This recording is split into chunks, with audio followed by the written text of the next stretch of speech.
This video should be a good one. I thought a good deal about it, and hopefully it has some value for some people out there that are healing and going through what they're going through.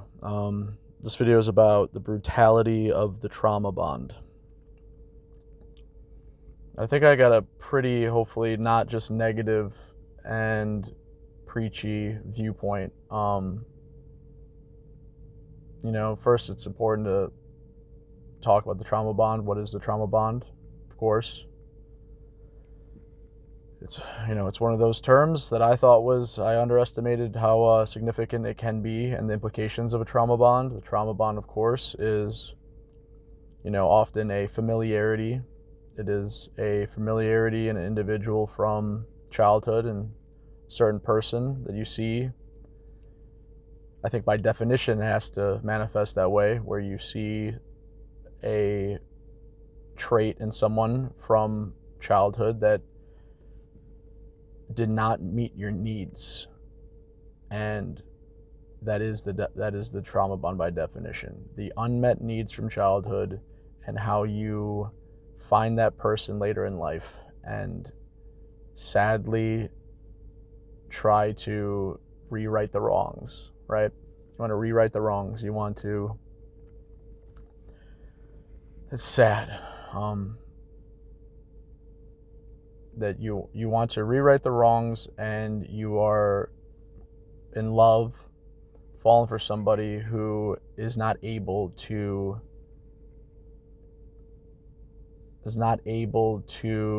meet your needs. And often you're not able to meet that person's needs, because it usually has to work both ways, a trauma bond.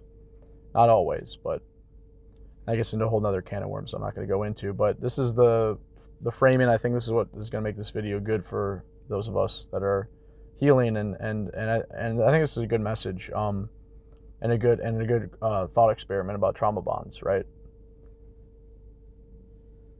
I think it's a really hopeful message. Here's the question that I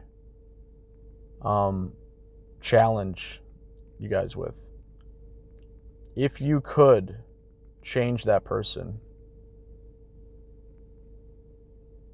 why would you?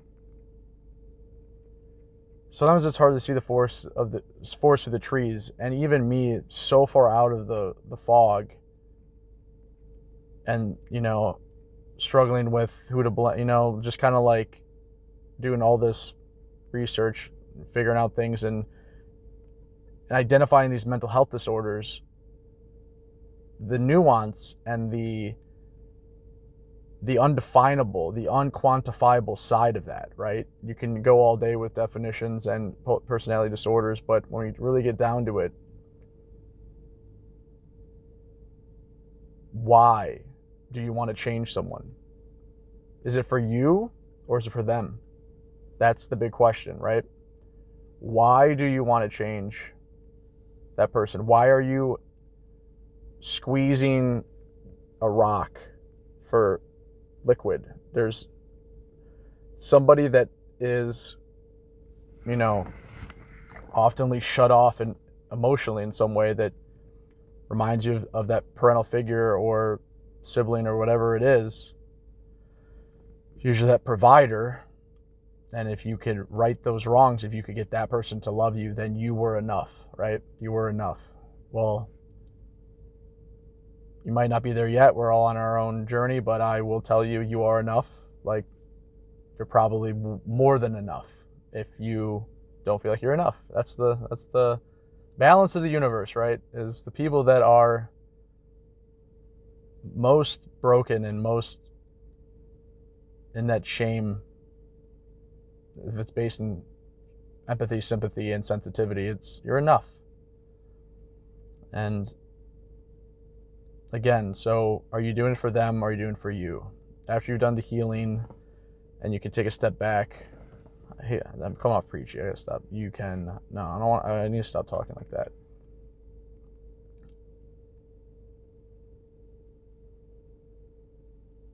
The trauma bond, and why... Again, why do you want to change that person? Is it for you or is it for them?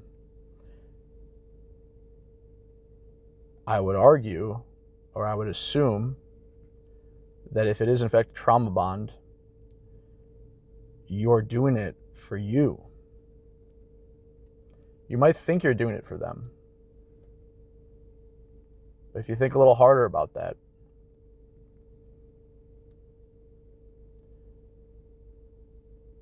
you're doing it for you. So who's the selfish one? Right? Ultimately, because you can't change anyone, they have to want to change. It is, and on a more philosophical level, this is kind of the point of the video, is that I think this is, hopefully comes off positive,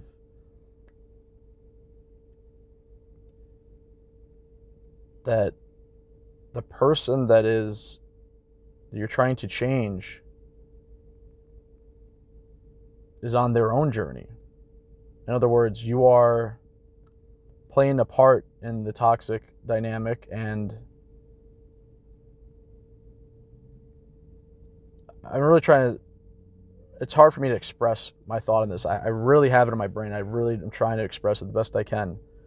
But more or less, it's like a notion of, God, it's such a hopeful message. It's like, it heals me just thinking about it. The idea of almost as if when you can let go of that, wanting to change someone, you're almost healing yourself and your codependency, and that is the rights. That the wrongs, it's like the opposite. The wrongs that happen to you that you are trying to right through that person in the trauma bond, you don't do it by fixing them. You do it by letting go. You do it by healing yourself.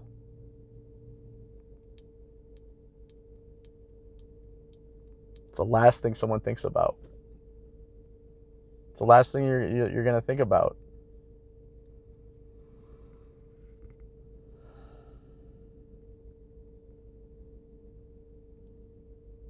And I think to the degree that it was a trauma bond and you can't see your part in it, you just want to help them. That toxic empathy might not be the right word, but it is.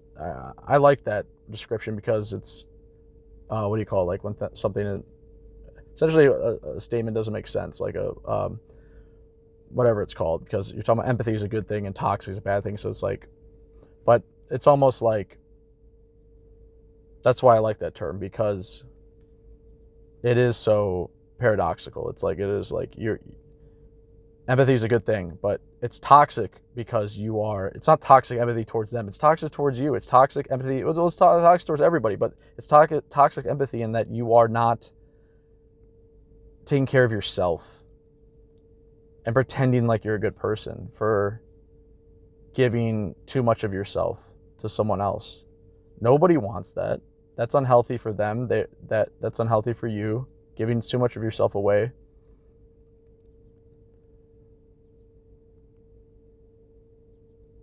And I want to try and go back because I don't think I perfectly described. I definitely didn't get out what I wanted to get out. I have, it's in my brain. I can't get it out right now. I'm trying. The trauma bond, the trauma bond, the trauma bond. Why? I'm getting back there. Why do you want to fix the person? Why do you want to heal the person? Why are you're traumatized? We get that. It's a pretty well-known notion now. We understand toxicity. We understand the toxic relationships. The trauma bond is a notion. And I want to get there. I had it in my head. It's based off the framing of the question, which is, why do you want them to change? Because that's what it is. You want someone to change.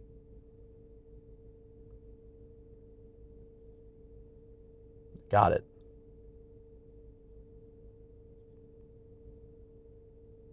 What if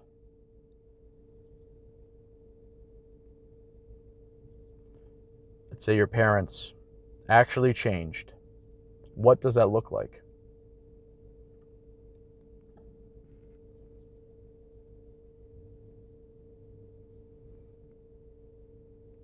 Trying to frame this the right way. Think about this a lot. Okay, I got it. So a narcissistic person has traits that you like about them. That person has... What is that person without the narcissism? What if that person heals and you don't even like them anymore?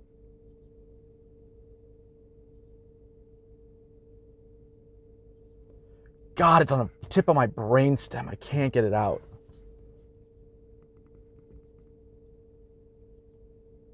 The person that you're trying to change. Again, I think that was as close as I maybe can get to it, but is it for you or for them? And then to that extent, to that point, if you get them to change, isn't the relationship dead anyway? Think about it. You both heal at the same time. You are nothing like you were before. The highs and lows, all the fun. Now you're both healed. You're both balanced in a perfect world.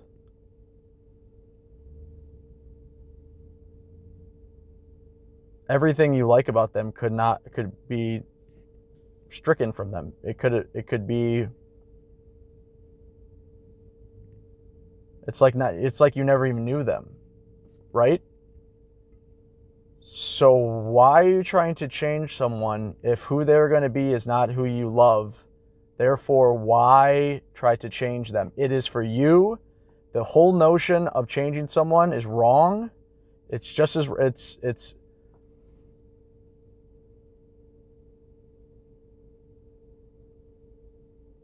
no one's a victim.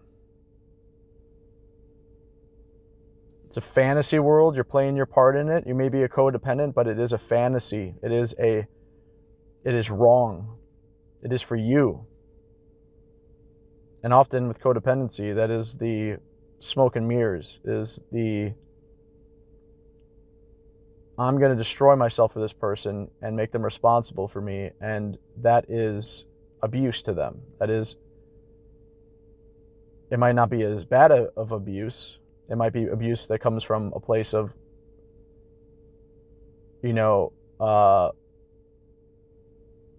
good intention, perceived good intention, but it is just as delusional and just as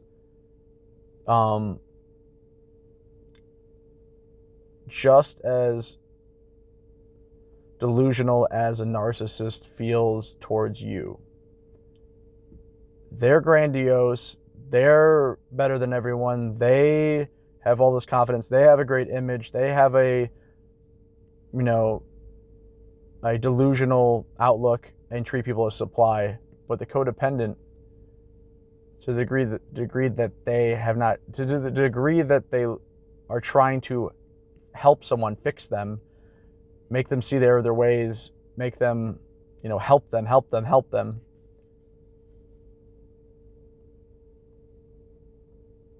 Isn't it all just enabling at the end of the day? This is not exactly where I was trying to go with this video. I really, the trauma bond